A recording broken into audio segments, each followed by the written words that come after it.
Have you all had moments where suddenly everything goes blank? You just can't think of anything. Suddenly there is no idea. What was the idea? Where I just need... Has that happened to you? Yeah, You have, All the time. or you have a blank sheet of paper and yeah, right, I've got to have an idea about this project. And you sit with a blank sheet of paper and you think, oh, I'll have that up to tea, maybe that'll...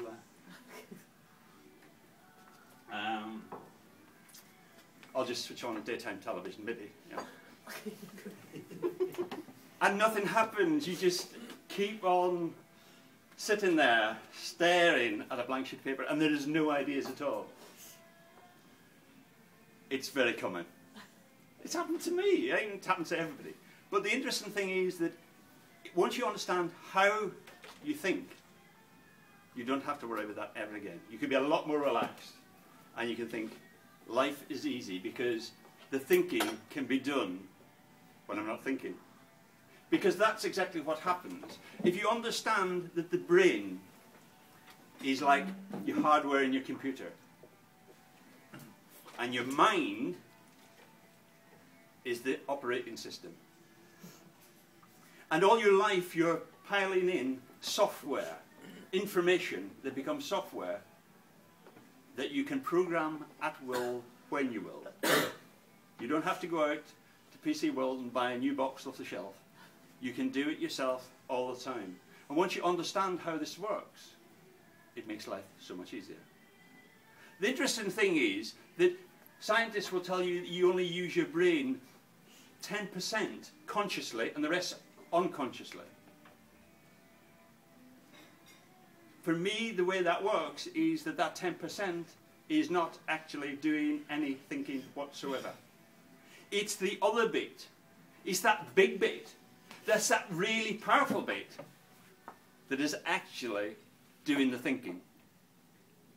When you think you're thinking, when you're mulling things over in your mind consciously, what you're doing is you're giving the rest of your brain the instructions of what you want.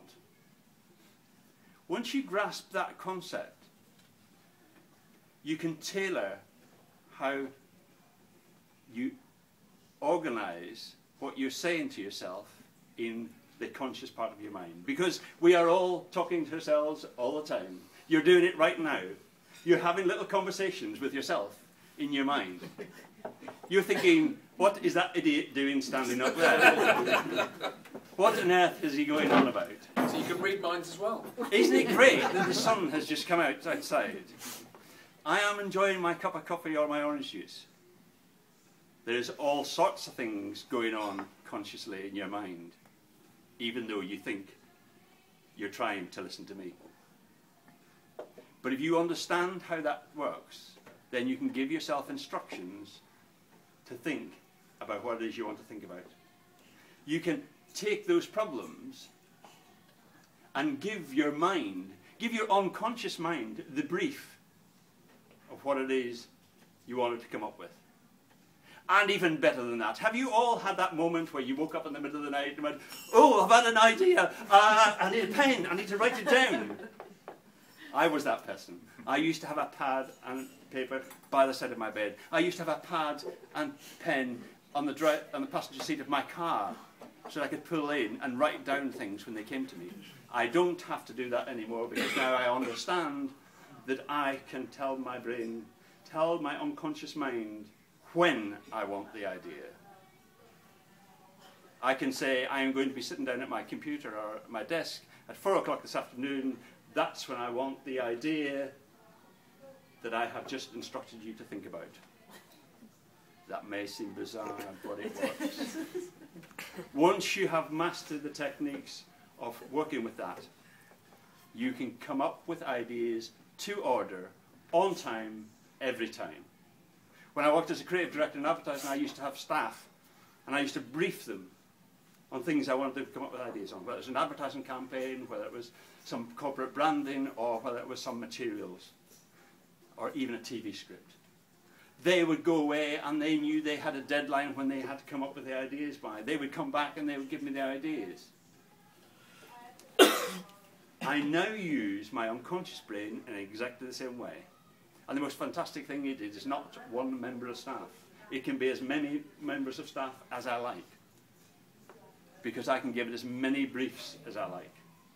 And I can tell it to come up with the ideas when I want them to come up with ideas. It doesn't necessarily mean it's going to come up with the most brilliant idea every time, just like my staff didn't always come up with the most brilliant idea every time. But it will come up with ideas on time every time. And if you then can hone the question, just the same way as I tell a member of staff is, well, some of these ideas are quite nice, some of them I'm not sure about, but what if we combine that with that? What if we did this? What if we think about this? Go away and using that new bits of knowledge, can you come up with other ideas? And your brain will do exactly the same thing, just as staff do that thing. So now, no matter what your challenge is, no matter what it is you're thinking about, if you want to know how to do that better, more efficiently, then get in touch with me and we'll have a chat about it. But there are ways in which I can help everybody, every single business person, to think more effectively, more efficiently, and on time, every time.